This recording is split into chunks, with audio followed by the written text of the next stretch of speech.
আসসালামু আলাইকুম। আমি মুনতাসিনা অবনী। আমি আজকে একটি উপস্থাপন করব। উপস্থাপনটি হচ্ছে চলমান ইউক্রেন ও রাশিয়ার যুদ্ধের মূল কারণ কী।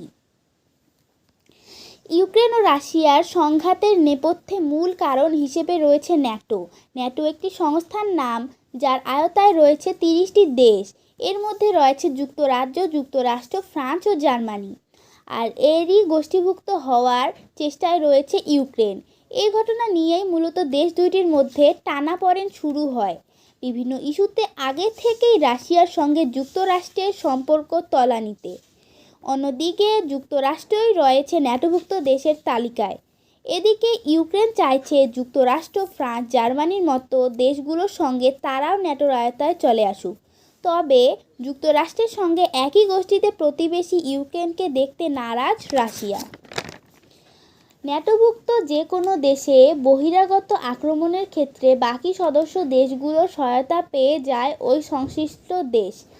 আর রাশিয়ার প্রতিবেশী ইউক্রেন যদি ন্যাটোতে প্রবেশ করে তাহলে তাকে সহায়তা করতে আসবে সদস্য দেশগুলি। আর মূলত এতেই ক্ষুব্ধ ছিল রাশিয়া। আর মূলত এই কারণেই দুইটি দেশের মধ্যে যুদ্ধ শুরু হয়।